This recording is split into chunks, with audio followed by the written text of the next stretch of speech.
When the long Arctic night swallowed the world, the Vikings didn't huddle in fear. They engineered sleep so deep it feels like magic today. A swirling snowstorm at twilight, wind knifing through dark pine, a longhouse, its pitched roof barely visible beneath heavy snow, flickers with firelight from within. Inside, furs piled like islands around a low-burning hearth, shadows dancing across carved beams. The soft crackle of embers, the damp, earthy scent of moss-backed walls. The weight of silence, broken only by the whisper of breath beneath blankets. Modern science calls it torpor, a metabolic retreat state between sleep and hibernation, but the Norse had no such name. They just knew, survive the winter or vanish. Across the north, from Iceland to the fjords of Norway, families slowed their lives to winter's rhythm. Days passed in semi-darkness, meals shrank, movement ceased. Their bodies cooled, their pulses slowed. It was not laziness, it was adaptation. Old Nordic symbols etched into wooden doorframes, a child curled beside a dog, both breathing in sync. Time lapse, snow rising steadily outside, fire dwindling inside. Tonight we'll uncover their ingenious and, sometimes bizarre winter sleep secrets. A turf roof crackles under frost. Pale, pre-dawn light clings to the horizon.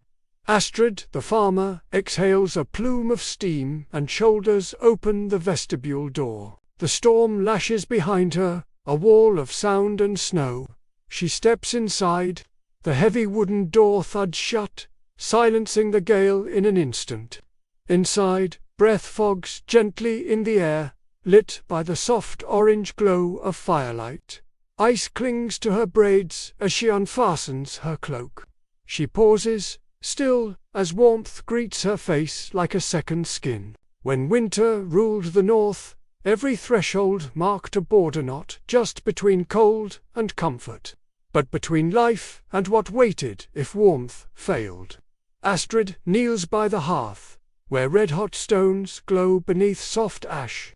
With iron tongs, she lifts one its surface, wrapped snug in sheepskin, and carries it across the loft to a wooden bedbox lined with thick pelts. She slides it beneath the furs.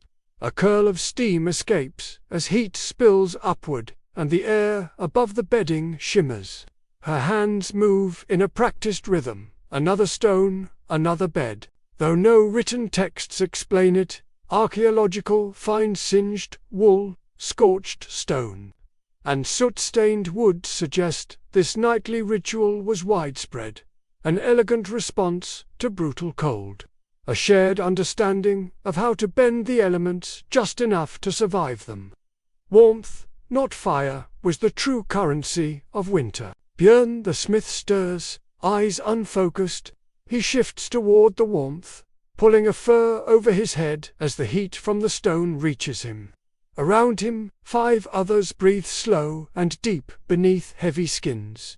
The glow of firelight paints their faces in amber. One hand twitches, a sigh escapes.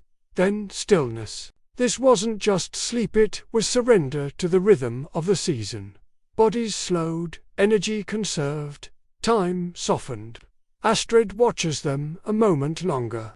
She tucks a final fold of wool near a child's cheek, then sits back on her heels. The storm growls beyond the walls. Inside, only the low hum of fire remains. She whispers into the dark, "Sofuvel, sleep well." Under fluorescent lights, a mattress showroom glows with touchscreen tablets and chrome fixtures. A couple lies stiffly on a memory foam monolith as a voice assistant dims the lights and adjusts the mattress to neutral temperature zone optimized. The bed chirps. Across town, an office worker stares at the ceiling, wrapped in a weighted blanket, restless under blue light. Their phone screen glows beside them, flashing. Sleep score, 53%. Try again. The room hums with air purifiers. Sheets rustle with frustration. 60% of adults now struggle to regulate bedroom temperature. We spend billions on blankets, apps, and gadgets seeking rest that still slips through our fingers. We're engineering sleep but often engineering our way out of it. Now, the Viking loft, sheepskins heap the benches. Stones, red from the hearth, rest beneath pelts. Moss packs the cracks in the timber.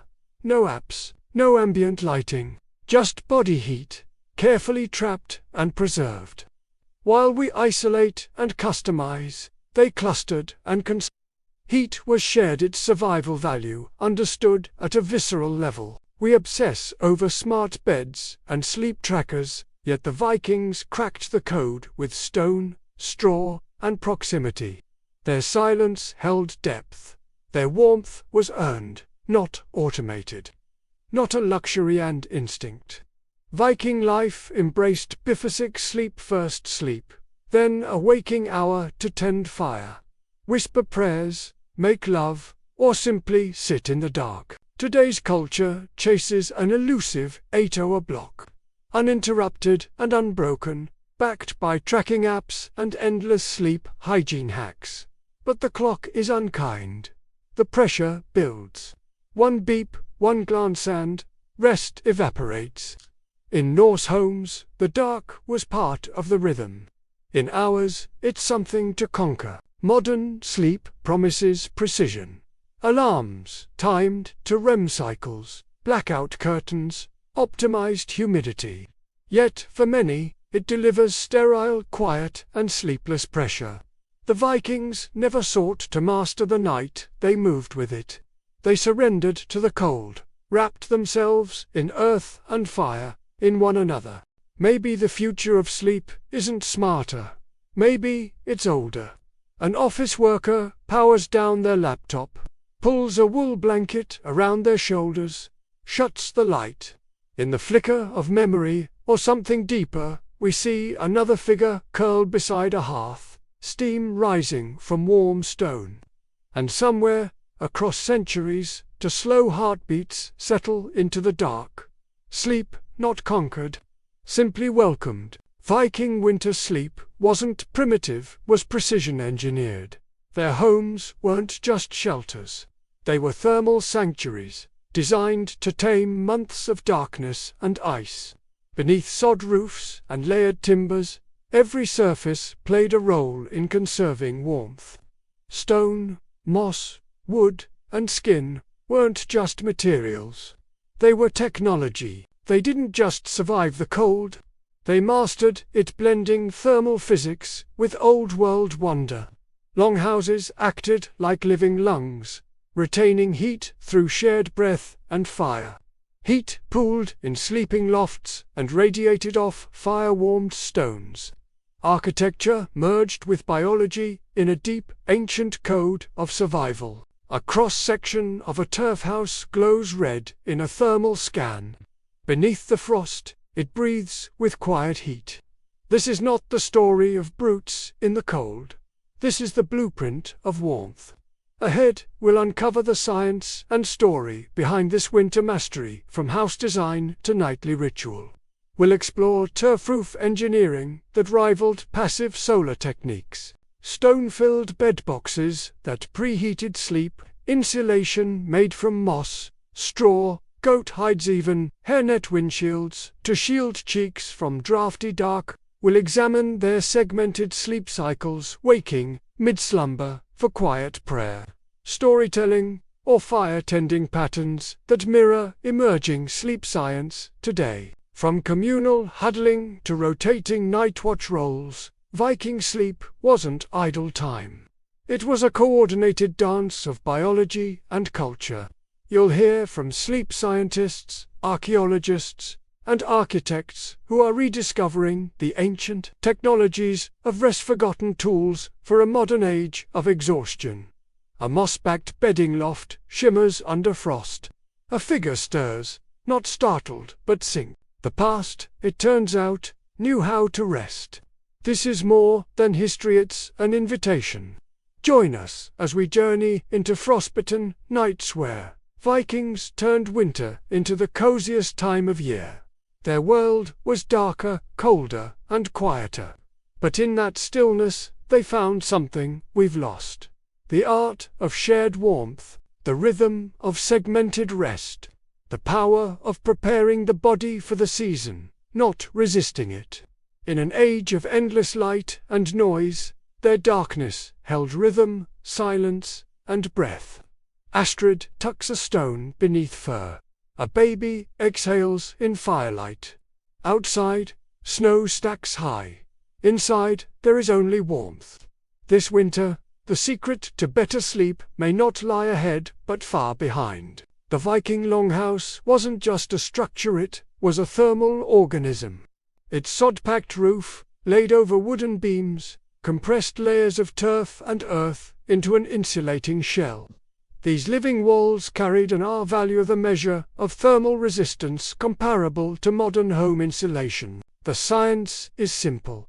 Thick organic matter traps radiant heat and slows the flow of cold. The genius was in the details.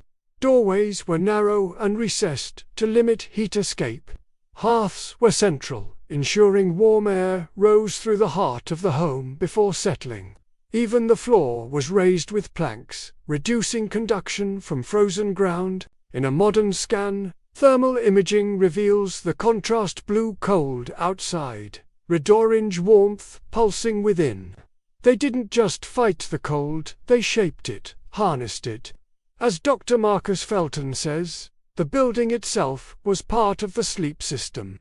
A home that didn't just shelter but actively worked silently, steadily through the long winter night. Fire was precious, but open flames were dangerous. So the Vikings refined a slower, safer method. Firebanks of glowing coals and buried stones. At night they would select dense rocks, often granite, bury them in embers until they glowed, then wrap them in sheepskin or thick cloth. These were carefully placed, one by the feet, one near the torso, and another at the head or under the bedding. The principle, thermal inertia. Once heated, the stones released warmth slowly, evenly up to 10 hours of radiant heat without risk of flame. Unlike a roaring fire, this system kept temperatures consistent and manageable. The room didn't surge in heat, then fall cold. It breathed with the stones. Stones glowed beneath woolen folds. Heat rose gently into the bedding above. No flickering light, no sparks, just a radiating pulse of comfort. This was fire, tamed, not to dazzle, but to endure. Along the inner walls of the longhouse, a feature often mistaken for seating served a warmer purpose. The sleeping bench, raised slightly above the floor, these wooden platforms took advantage of convection. As heat from the central hearth rose, it collected near the walls, right where bodies would sleep. The benches were built in layers, first planks, then straw for cushion and insulation, moss to wick moisture, fleece for softness, and finally wool blankets and skins to hold the heat. By elevating sleepers, the Vikings reduced exposure to cold drafts near the floor. They created a stratified sleeping climate, cool below, cozy above. Each bench was wide enough for multiple family members. Sleeping in proximity conserved heat, while the layered materials breathed with the body, managing temperature and moisture throughout the night. This wasn't makeshift, it was intentional. A warm zone carved from air, crafted in timber and straw, a system made not for comfort alone, but for survival and sleep. To the Vikings, moss wasn't just found underfoot, it was layered into beds. Clean, dry moss absorbed moisture, prevented mold, and resisted bacteria. Straw gave structure, but moss gave breathability. This insulation did more than trap warmth, it managed the microclimate under each sleeper. In an era without antimicrobial treatments, moss was a natural solution to dampness and hygiene. Then came the goat hair curtains woven into thick, flexible barriers. Hung around sleeping alcoves or across drafty eaves, they blocked wind while letting air circulate. Semi-permeable, insulating, and durable, they offered both privacy and protection. A swaying panel by a bed frame, moss fluffed open between fingers. This was bedding as biology, natural fibers, layered to create stable, warm air pockets. Modern science affirms it. Moss has antimicrobial compounds. Goat hair holds air, resists saturation. In a cold climate, these weren't just materials. They were defenses woven into the very architecture of rest. Deep in the Norse night, sleep came in two waves. The sagas hint at it. So do medieval European texts. First sleep, then waking, then second sleep. For the Vikings, this was no disruption, it was design. The first phase brought deep, slow-wave rest. Then came a natural period of wakefulness. Some stirred coals, others whispered prayers. A few shared stories, or intimacy, or silence. By firelight, someone always kept watch. Hearths needed tending, children needed tucking. This quiet hour between sleeps was communal, gentle, sacred. Modern science now recognizes biphasic sleep as biologically sound. It aligns with circadian rhythms and pre-electric sleep cycles. In longhouses, these rhythms shaped life. Rotating watchers ensured fire safety. Tasks were done softly, so others could rest. One figure stirs as embers fade, another turns in slumber. No alarms, no panic. Sleep here was porous, layered like moss, restful, not in isolation, but in rhythm. Today, we blast furnaces or flick electric blankets. The Vikings took another route, habitual, patient. Heat wasn't forced. It was guided. Fires were started low and early. Stones heated by afternoon, beds layered by evening. Warmth came gradually, built, not switched on. Body heat was treated as currency. Families shared beds. Infants were bundled between elders. Even dogs curled close. Adding to the thermal web, clothing, too, followed logic. Thin layers worn indoors, thick cloaks saved for travel. No one overheated, they did. It's a principle still used in some passive home designs today. Store warmth by day, release it through the night. As Dr. Felton explains, their homes functioned like thermal batteries, charging by day, discharging by night. This was not primitive. It was efficient, sustainable, repeatable. A system tuned to its environment. A sleep supported not by switches, but by instinct. Sheepskin wasn't just a blanket. It was a thermal partner. Lanolin-rich fleece retained warmth even when damp, responding to sweat and breath like a modern smart textile. It adjusted to the sleeper's body, forming an insulating cocoon that could handle condensation and temperature shifts. Unlike cotton, which traps moisture, wool wickered it away while staying warm. And when combined with moss, bedding, and stone heat, it created a responsive, resilient sleep zone. Modern heated pads aimed for the same effect, but the Vikings did it with fur, stone, and timing. Breath condensed on the inside of the bedding, not outside. Steam rose where heat met humidity, but the skin stayed dry, warm, and safe. Dr. Lena Valtinen, a sleep scientist, says, stone heat mimics modern heated mattress pads, but without electricity. Bioreactive, eco-conscious, unplugged, they didn't need tech, they had texture. A final view, CGI reveals the cross-section of a Viking home at midnight. Outside, wind and blue frost. Inside, glowing heat, signatures red at the hearth, orange along the benches, dim pulses where bodies sleep beneath fur and fleece. One child shifts, the warmth barely flickers. This was their sleep tech. Stone, fur, fire, moss wielded with precision and patience, a living thermal network, sustained by habit, care, and centuries of craft. No wires, no apps, no data feeds, just breath, heat, silence. We chase comfort through circuitry. They built it into walls. Maybe what we call innovation is, in part, remembering, and in the hush between first and second sleep, that warmth still waits. Fade to black, us embers pulse, then settle. Snow packs tightly between sloping thatched longhouses. The last orange light spills across rooftops, glowing against frost-rimmed eaves. Children rush home, laughter trailing behind, their boots thudding up wooden steps.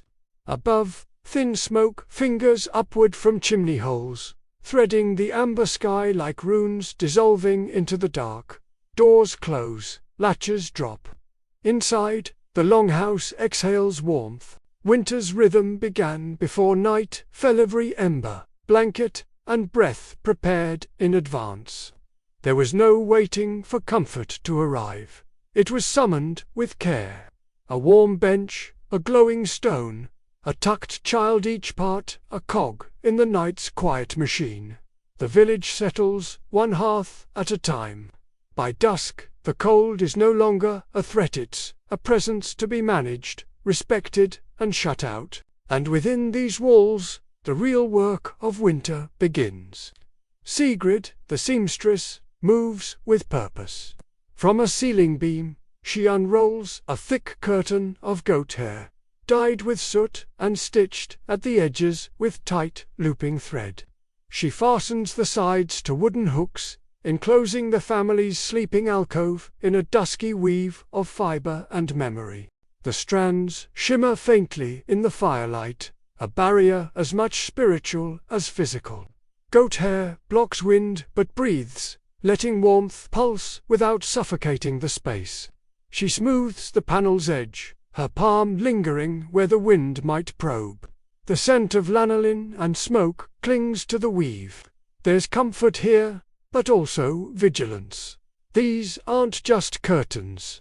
They're armor. They protect not just against drafts, but against the spirits said to ride the northern winds.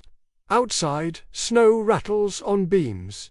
Inside, warmth pools held by fabric, stone, and care.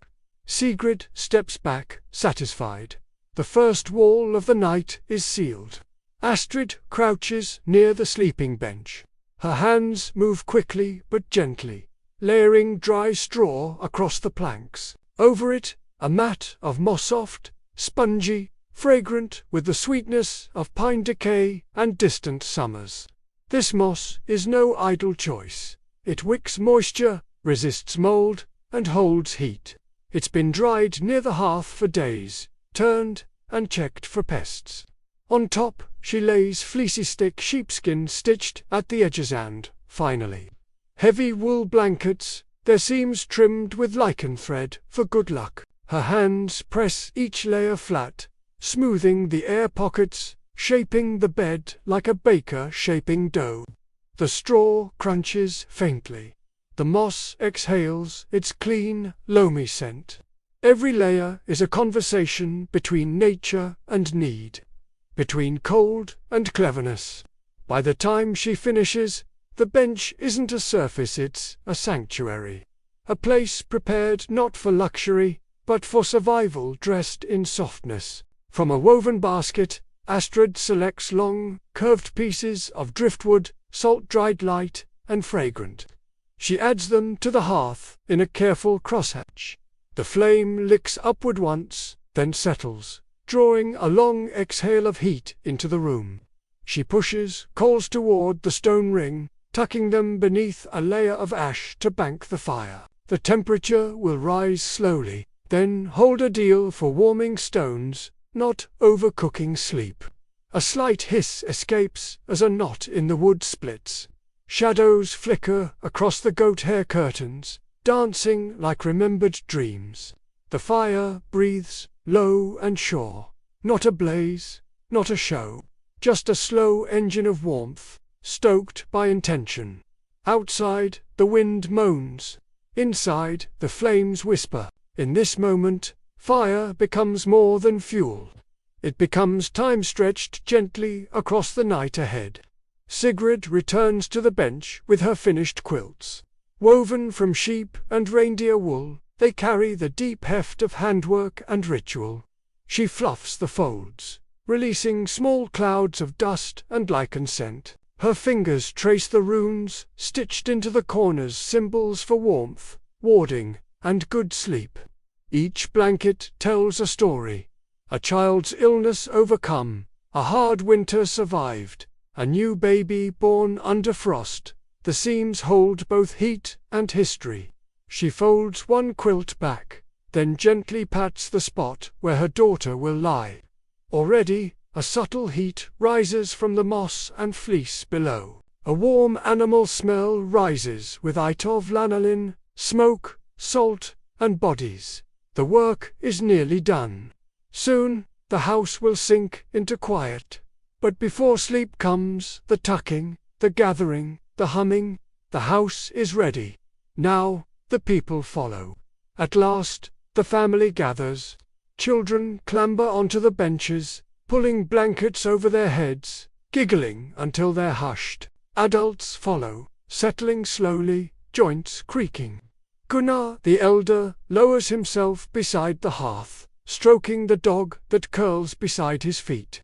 He begins a lullaby, a runic chant, soft and deep, not sung but murmured. The melody is old, it carries names. It remembers wolves and warmth and stars. First sleep doesn't crash. It drifts. It gathers behind the eyes like snow, collecting in silence. The room darkens, not from lack of light, but from release. Breaths slows, bodies nestle close. One child kicks once, then sighs. This isn't unconsciousness, sits sanctuary. Outside, the snow thickens. The wind calls and is ignored. Inside, the breath of the longhouse sinks. A great hush settles. Even the dog sleeps. Night has entered the room. Just past midnight, Björn stirs. No alarm, no signal, just habit and the cold edge of the air. He lifts himself quietly, taking care not to disturb the child nestled against his ribs. From beside the hearth, he pulls a stone wrapped in sheepskin. It steams faintly in the cold air.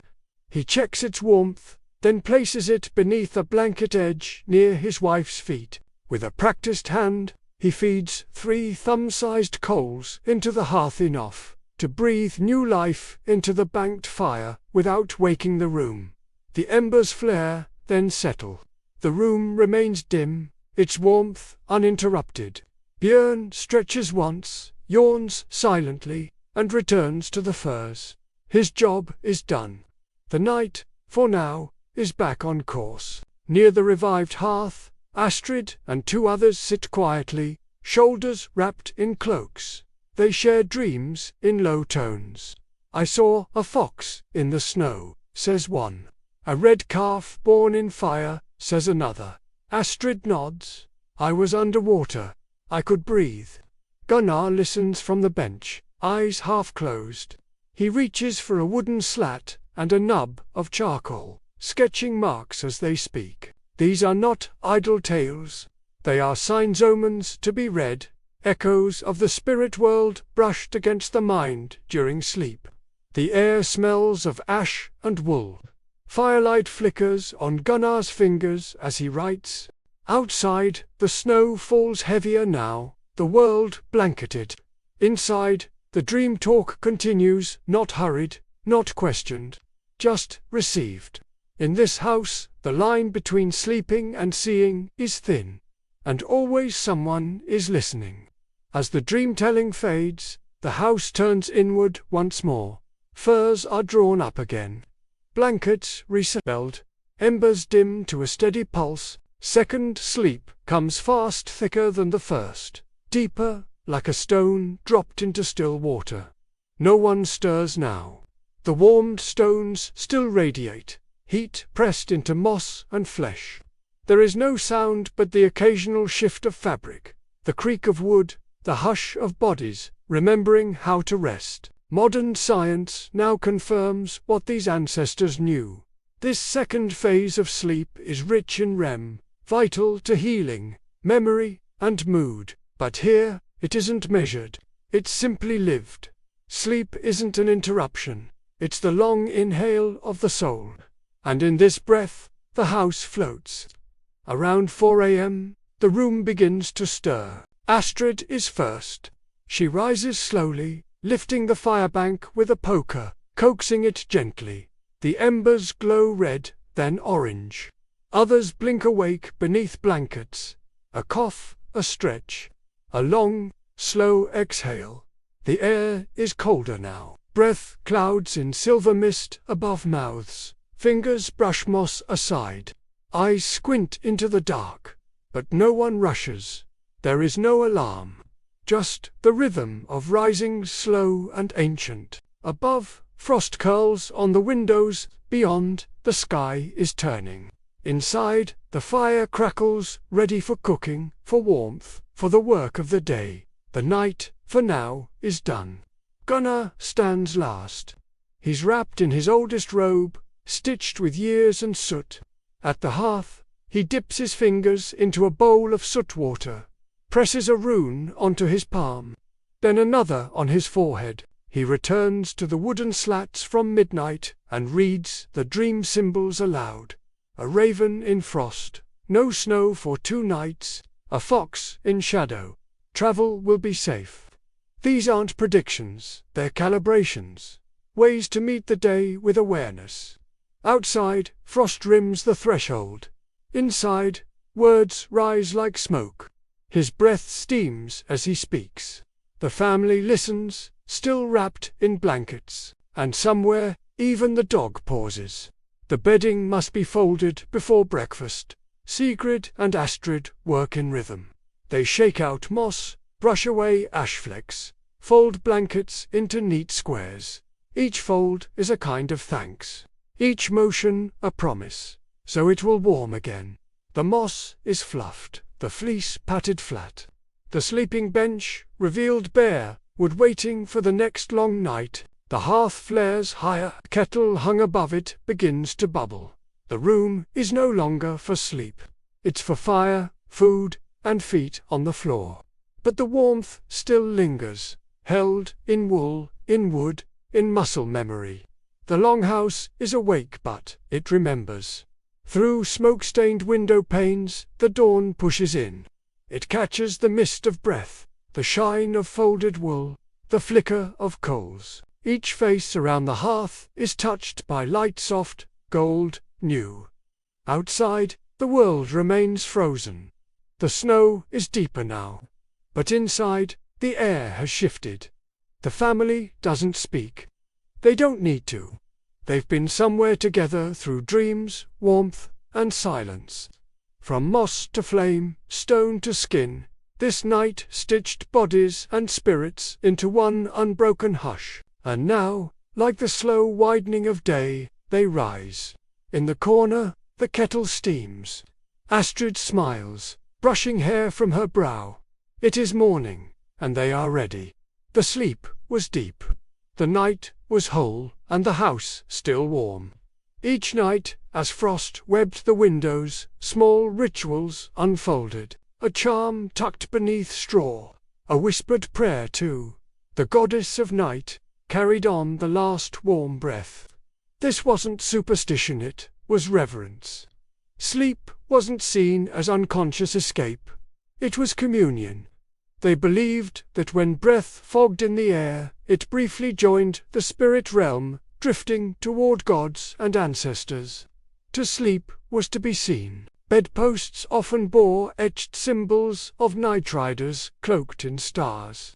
Tiny runes scratched into wood beside sleeping heads invoked protection, clarity, or dreams of guidance. Rode across the sky in a shadowed chariot, and under her gaze, the home closed its eyes.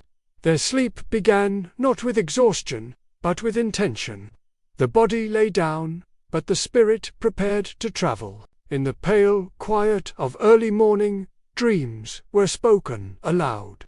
A fox in snow, a boat drifting, a child's voice calling from behind the fire. These weren't oddities to be forgotten, they were mapped, interpreted, discussed. Each household became a kind of emotional parliament, translating the strange grammar of the subconscious. A mother shared her vision. A child asked what it meant. The elder nodded, recalling a similar dream from a harder winter. By giving dreams air, the Vikings diffused fear and planted meaning. They treated dreaming as nightly harvest memories, pulled from soil, cleaned, passed around the table. Dr. Signe Martinson calls this daily microhealing, the simple act of shared inner worlds, easing collective stress. In that hush between second sleep and dawn, they tended not just the hearth, but each other's hearts. In a Viking longhouse, no one slept alone. Adults, elders, children, even animals clustered close on fur-lined benches. There was no shame in proximity. It wasn't luxury, it was protection. The darkest nights stretched for 18 hours or more.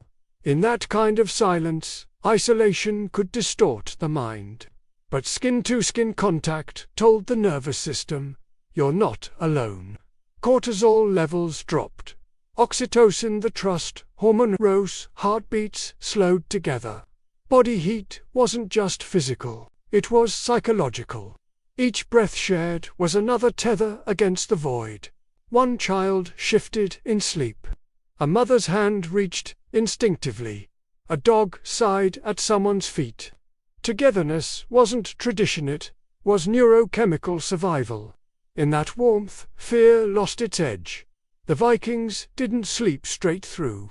They embraced a rhythm science is only now beginning to understand. First sleep came deep and fast. But after a few hours, many would wake, naturally, calmly. This midnight vigil wasn't a disruption, it was a second phase. Time to stoke the fire, murmur a dream, sip broth, or just sit in stillness. Then came second, sleep deeper, richer, framed by that interlude of presence. Modern studies show that biphasic sleep improves dream recall and eases anxiety. The pause between rests gives the mind room to process emotions and memories. For the Norse, it meant no pressure to get it all in one go. Rest was allowed to be messy, cyclical, human. Astrid rises quietly, adds a log, and pauses just long enough to remember the snow-covered hill from her dream.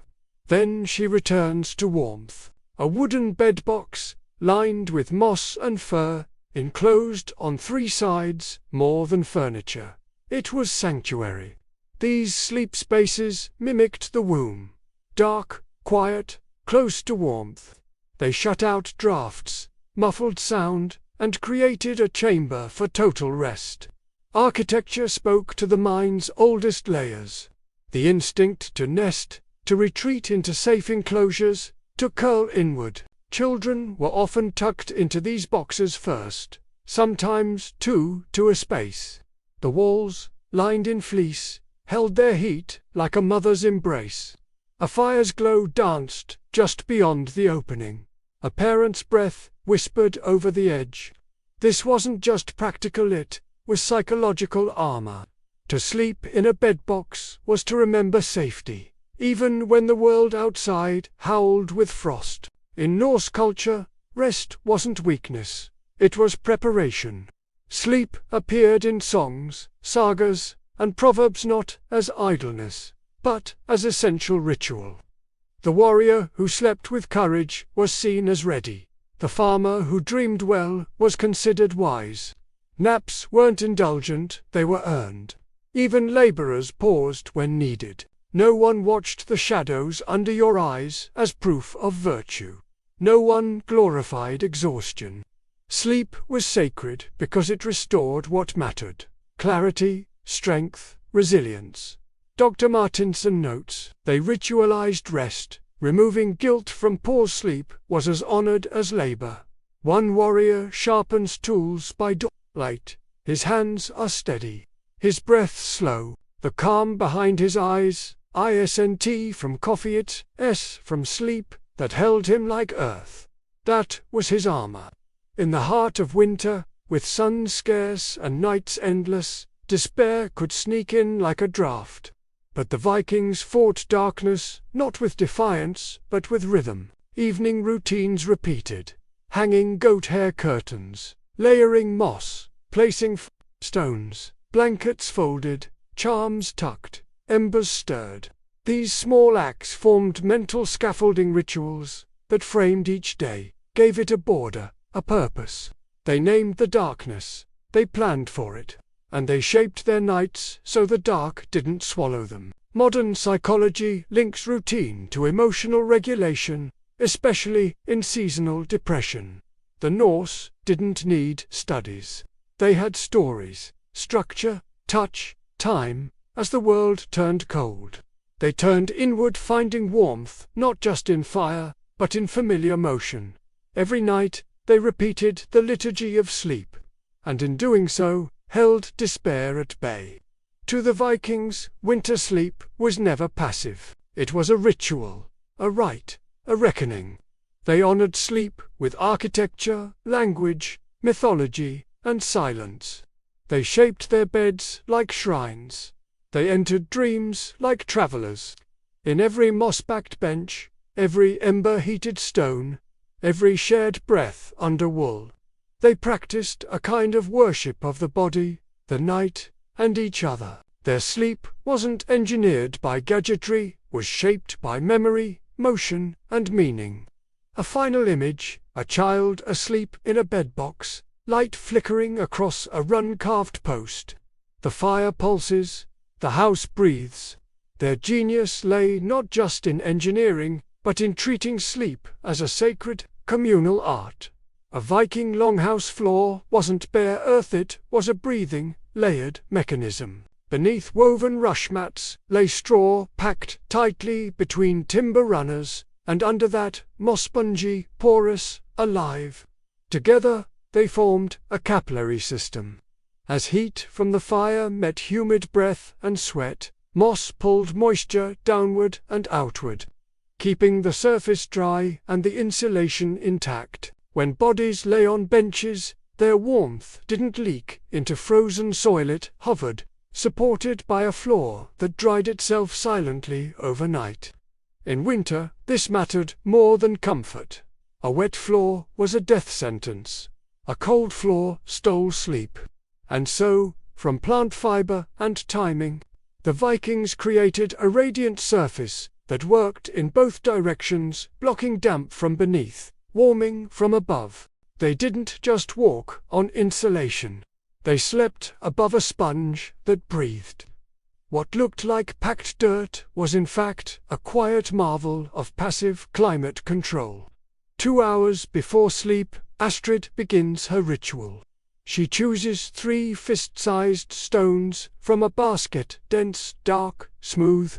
Into the hearth they go, nestled among coals. They turn red slowly, drinking fire. This isn't guesswork. Each stone has a place. One for the feet, one for the belly, one tucked near the head. When wrapped in sheepskin and buried into bed boxes, they radiate an even warmth through the night. Unlike flames, stone heat doesn't spike, it remembers. Its thermal inertia means it releases energy slowly, mimicking the body's own rhythm. Modern multi-zone mattress pads aim for this same idea: targeted warmth, continuous and quiet. But the Vikings achieved it with geology, cloth, and timing. Astrid checks them with the back of her hand. Not too hot, not too cool. Steam curls from the wool as she tucks the final bundle into place. The bed will glow without light, and sleep will settle without spark. Blankets weren't just thick, they were alive. First came a layer of goose down, feather-light and full of air pockets. Then a sheepskin fleece dense, warm, rich with lanolin. On top of that, a wool quilt stitched in runes and ringed with moss trim. This layering wasn't accidental. Down trapped body heat, building a pocket of warmth. Sheepskin breathed, absorbing sweat and letting it dissipate. Wool acted as the gatekeeper, thick enough to shield, loose enough to let warmth move. Together, the materials created a sleep system that adapted through the night, adjusting to breath, motion, and changing body temperature. A hand presses into the bed. It sinks, slowly, rebounds, heat gathers, then holds. Modern science would call this loft management, moisture wicking, thermal regulation. The Vikings simply called it bedding. Their warmth came not from what they added, but from what they layered. Alive materials, stacked with purpose. Not just to sleep, but to sleep well. Wind didn't batter, Viking longhouses it whispered. Curtains, hand-woven from goat hair, horsehair, and occasionally human strands, were strung across thresholds and sleeping alcoves. They didn't block air completely, they filtered it. The weave was loose enough to breathe, dense enough to slow gusts. Like eyelashes over the home's open eyes, they softened the sting of cold without suffocating circulation. Some were dyed with soot or rubbed with fat to improve resilience. Others were stitched with small protective runes, blessings for quiet dreams or restful breath. At night, as the fire dimmed, these hairnet curtains shimmered faintly in the hearth glow, swaying with each exhale from within. They stopped the draft, not with force but finesse. Instead of battling the air, they tuned it. Where walls would trap or block, these curtains modulated, giving breath to the night and comfort to those within. Where light pierced a Viking wall, warmth could escape. So their windows, narrow slatted, breathing, were filled with goat hair staves. These were rolled bundles of hair-packed cords, pressed into wooden frames. By day, they were removed to allow in light. By night or storm, they were rolled back, inflexible, dense, adaptive. In dry cold, they stiffened to block wind. In humidity, they expanded, sealing even tighter. Some staves were aromatic, treated with herbs or smoke to repel insects and mask damp. Sigrid adjusts one as snow lashes the wall. Moisture beads along the outer fibers. Inside, the bench stays warm. The draft never comes. The window doesn't shut, it adapts. A valve, not a pane. A filter, not a barrier. And for those inside, the air remains just warm enough, just still enough, to sleep. Tucked among furs and moss, bundles of juniper needles, heather buds, and sweet gale gave Viking beds a subtle, earthy fragrance. To outsiders, they were charms, but science now confirms their function. Juniper smoke contains antimicrobial oils. Heather's scent has sedative properties. Sweet gale repels insects. Together, they created an olfactory shield, comforting, calming, cleansing. When warmed by body heat or breath, these herbs released their volatile compounds slowly. Each inhale was a dose of mild tranquility. As Astrid fluffs a blanket, a puff of crushed heather escapes into the air. A child breathes deeply, settles deeper. This wasn't perfumery. It was pharmacology, performed in moss and wool. Dr. Ingrid Falk explains. Juniper smoke wasn't just fragrant, it was pharmacological. Sleep came faster, deeper. Dreams came cleaner. And when you woke, your pillow smelled of earth and forest, alive, comforting and close. Viking homes didn't fight the cold. They choreographed it. Every surface served a purpose. Thick turf walls held radiant heat. Goat hair drapes slowed wind. Stone floors absorbed warmth by day and released it slowly by night. They knew nothing of carbon footprint or passive design. Yet their homes acted like insulated lungs, warmth cycling predictably, breathing in fire, exhaling comfort. Professor Marcus Felton says, their homes functioned like insulated lungs. Warmth was cycled, not blasted. Fires were small, slow-fed, and centralized. Ventilation was deliberate, drafts controlled by woven barriers and window staves. Thermal mass wasn't a theory, it was instinct. CGI shows airflow, warm pockets rising, draft flow looping, moisture migrating away from bedding zones. The whole house was a thermal organism tuned by habit, refined by need. They practiced sustainability, not to save the planet, but to survive another night. And they did it with moss, stone, skin, and smoke. Pull back now. A longhouse sleeps under snow. Inside, the layers hum, moss below, stone beneath. Herbs tucked close, breath steady. CGI reveals the truth air, circulating in loops, heat pooling where bodies cluster. Moisture drawn away by moss, filtered by goat hair, scented by juniper. What looked simple was never random.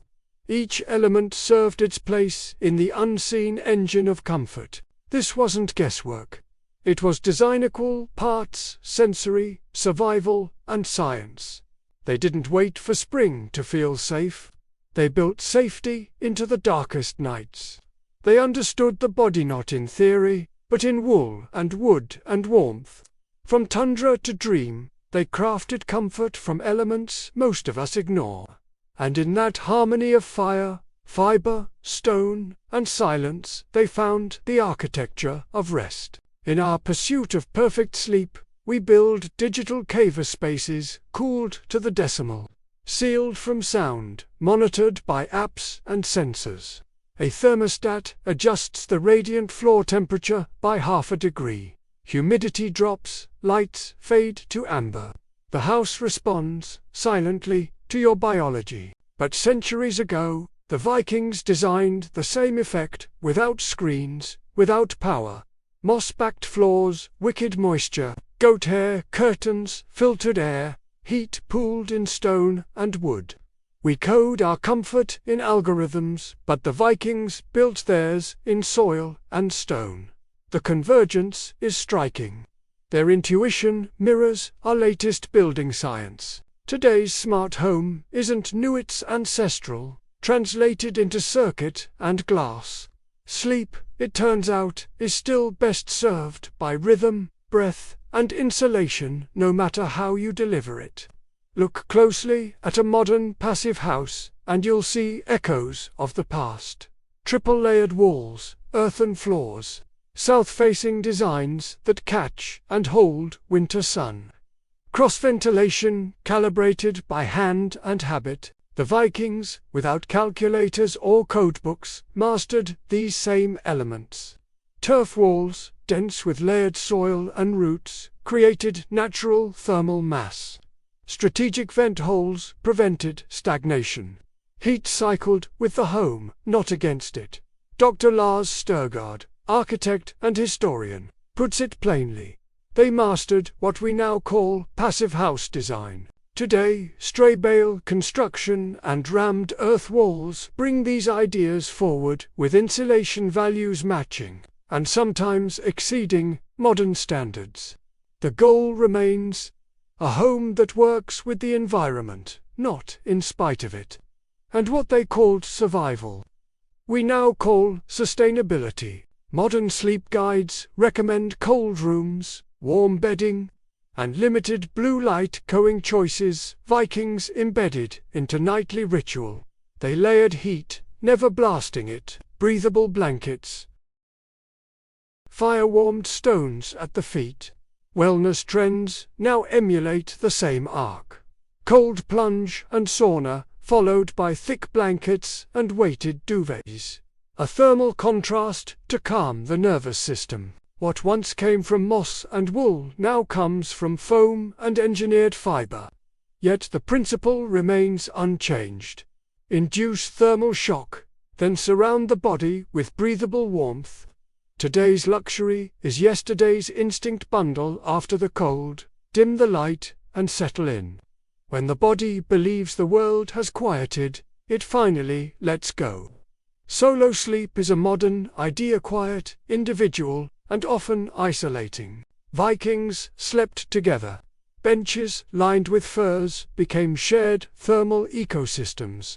Breath, warmth, safety all pooled, all communal.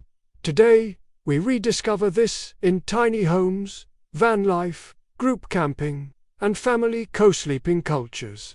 A family curled inside a yurt shares warmth under one roof, no need to heat 5 rooms. Group therapy retreats explore the emotional value of synchronized sleep. And with energy costs rising, shared warmth becomes ecological as well as emotional. One body generates heat. To conserve it, a cluster makes a climate. What we once called tradition, we may come to call strategy. Shared sleeping, long seen as primitive, might offer one of the most sustainable models for comfort yet imagined. Walk into a bedroom today, and you may smell lavender, eucalyptus, or cedar diffused in the air or sprayed onto linens. Aromatherapy is booming, but its roots run deep. The Vikings tucked sprigs of juniper and sweet gale into their bedding. Not for fragrance alone, these herbs repelled insects, masked must, and relaxed the mind. Modern science agrees. Volatile oils from crushed heather and pine reduce anxiety, shorten time to sleep onset, and deepen rest. Now, essential oils bring ancient biochemistry to our nightstands. Pillow sprays mimic the soothing scents of mossy woods and soft fires.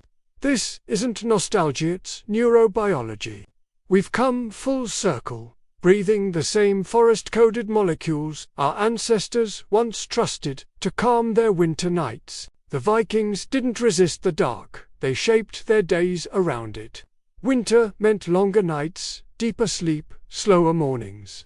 Summer brought the opposite, bursting activity and shorter rest. Today, many of us push through seasons with unchanging schedules, artificial lighting, and endless alerts. But the body remembers. Sleep coach Emma Clark suggests a shift. We push against winter, but they embraced it. That's the rhythm we're meant to follow.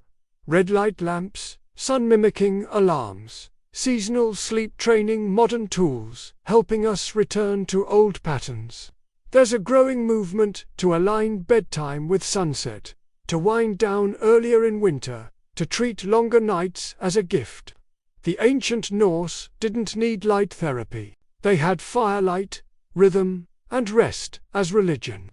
Maybe we don't need more daylight. Maybe we just need to honor the dark. The hearth once anchored the Viking night, radiating heat, light, and quiet companionship. It was more than functional. It was spiritual. Today, we seek that stillness elsewhere. A reading chair lit in amber. A bedroom with blackout curtains and low music. A corner free of screens. Designers now speak of third places, not work, not bed, but transition spaces, where the mind can soften. Some homes replace televisions with clay heat lamps. Others use flickering LED candles. Soundscapes hum with fire, crackle, or distant thunder.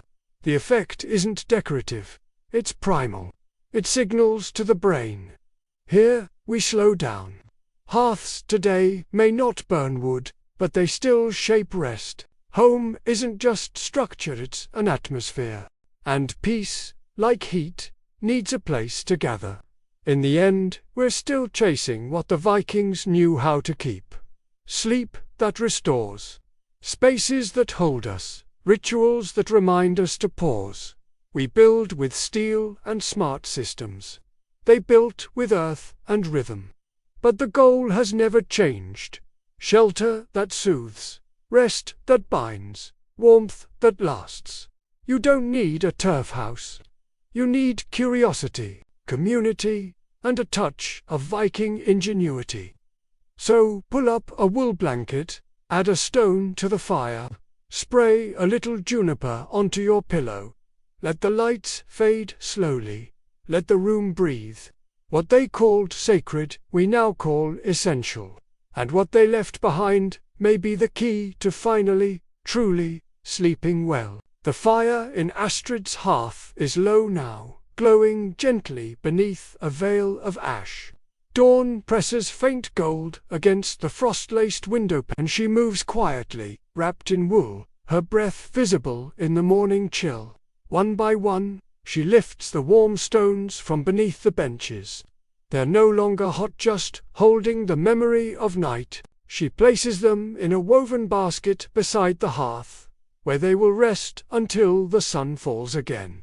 Steam rises from the hearth in wisps. Outside, the wind softens. From stone beds to moss mattresses, from segmented dreams to nightly rituals. Viking winter sleep was a masterpiece of simplicity and science. Cut now to a modern bedroom. A glowing screen dims. The quiet is familiar, but newly intentional. In a modern apartment, someone lies beneath a heavy quilt. They close a sleep-tracking app. The room is dark. Still, they take a breath, long, deep, aware. No alerts, no glow, just quiet. As they exhale, we see Astrid again laying out fresh furs for nightfall. The fire crackles gently behind her. Split screen, two worlds, one moment, the Viking past and our uncertain present, each turning to rest with the same ritual pause. They showed us that rest isn't passive, it's a craft, a ritual, a community act. Perhaps it's time we learn from the old ways and honor sleep as they did. Embers settle. Silence deepens. Final images unfold like a lullaby. A moonlit forest blanketed in snow. A child's breath rising in soft rhythm. A flicker of flame inside a house half swallowed by frost. The hush is whole. Tonight, let the earth hold you, the embers warm you, and the darkness cradle you. Sleep genius awaits. The last ember glows once, then dims. A curl of smoke rises. Black, good night.